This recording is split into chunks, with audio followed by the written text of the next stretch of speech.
Lintang. Kali ini kita akan melanjutkan petualangan kita di Taman Nasional Wasur yang berlokasi di Papua Selatan. Minggu kemarin kan kita sudah membahas tentang salah satu fauna khas Taman Nasional Wasur, yaitu kanguru pohon. Hari ini kita akan lanjut lagi dengan membahas berbagai flora dan fauna khas serta keindahan Taman Nasional Wasur. Taman Nasional Wasur juga merupakan rumah bagi burung kasuari loh. Apa teman-teman tahu burung kasuari? Yuk kita kenalan. Burung kasuari adalah salah satu burung langka yang ada di Papua.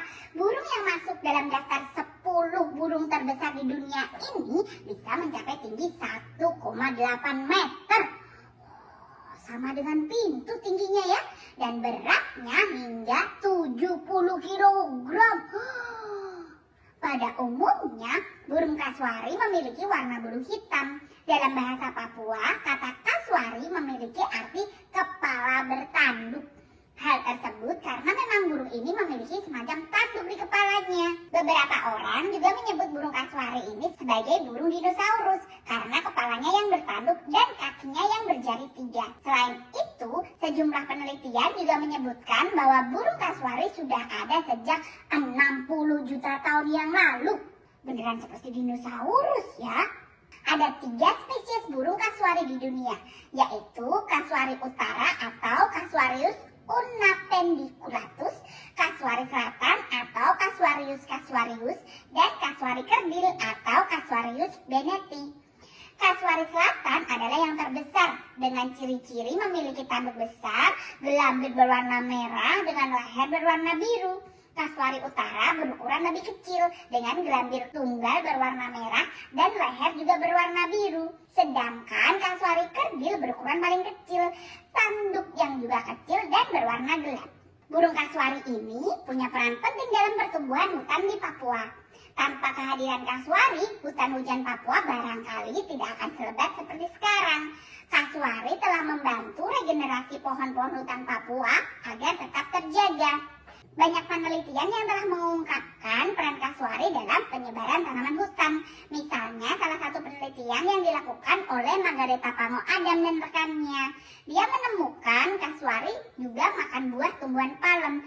Ada 10 jenis biji palem pada 147 kotoran kasuari yang ditemukan dalam penelitiannya. Dalam kesempatan lain, dia juga menemukan korelasi positif antara banyaknya kasuari dengan tutupan kanopi serta tinggi dan diameter pohon. Selain menyediakan buah-buahan besar, hutan primer menyediakan air.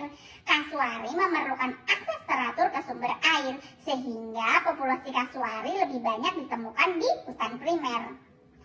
Di hutan sekunder, kanopi yang mulai membuka telah membawa masuk sinar matahari ke lantai hutan yang menyebabkan sebagian tempat air hilang. Penelitian yang dilakukan di Nikbokrang, Jayapura itu menemukan aktivitas manusia di dalam hutan turut menghilangkan sumber air alami bagi kasuari. Sebuah penelitian juga pernah mengungkapkan dalam satu tumpukan kasuari terdapat hingga 1 kilogram biji-bijian dari 78 jenis tumbuhan. Sebagian besar mampu berkecambah karena kotoran kasuari menjadi media sekaligus memberi nutrisi bagi tumbuhnya bakal pohon. Di Taman Nasional yang sebagian besarnya terdiri dari rawa ini, selain terdapat berbagai jenis burung dan mamalia khas Papua, di sana juga terdapat rumah semut atau musamus yang juga merupakan salah satu keunikan alam di Merauke.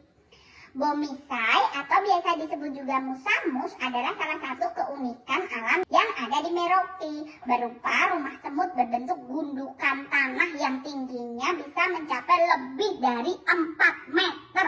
Bentuknya mirip dengan stalagmit dengan tekstur permukaan yang berlekuk-lekuk dan berwarna coklat. Di dalamnya terdapat lorong-lorong yang saling terhubung. Meskipun namanya rumah semut, namun musamus dibangun oleh koloni rayap. Rayap penghuni musamus tidak masuk golongan serangga perusak kayu.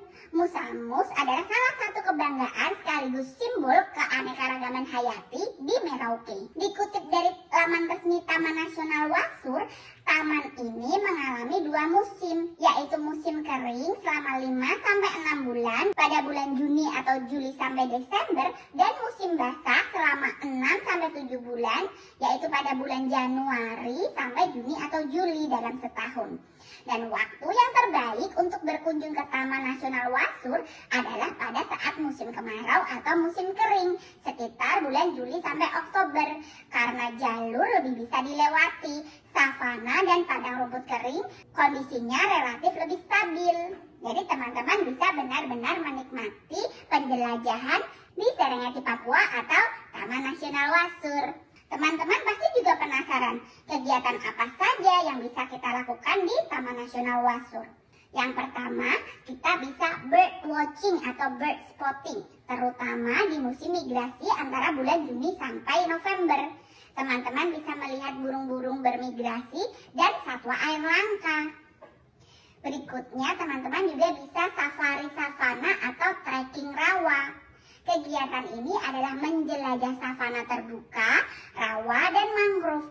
Cocok untuk pecinta alam liar. Yang lainnya adalah teman-teman bisa fotografi alam dan satwa. Lanskap dramatis dengan savana luas, rawa, dan satwa unik merupakan surganya foto alam liar. Teman-teman juga bisa menjinakkan wisata alam dan budaya dengan cara berinteraksi dengan masyarakat adat, belajar tentang kearifan lokal, dan memahami hubungan manusia dan alam di Papua. Yang terakhir, teman-teman juga bisa camping dan berekowisata. Untuk teman-teman yang suka dengan petualangan nyata, tidur di tenda, suara malam rawa, dan udara segar bebas polusi tentunya sangat menyenangkan. Taman Nasional Wasur buka setiap hari mulai pukul 9 sampai dengan 14 WIT. Harga tiket masuk biasanya terdapat biaya yang dikenakan bagi pengunjung, tetapi tarif ini juga dapat bervariasi tergantung pada jenis wisatawan antara domestik atau mancanegara dan jenis kegiatan yang dilakukan. Harga tiket masuk dapat berkisar antara Rp10.000 hingga Rp50.000. Nah, bagaimana petualangan di Taman Nasional Wasur selama 2 minggu ini? Sepertinya menyenangkan ya berpetualang di Taman Nasional Wasur. Ayo kita berpetualang. Sampai jumpa lagi minggu depan teman-teman. Dadah!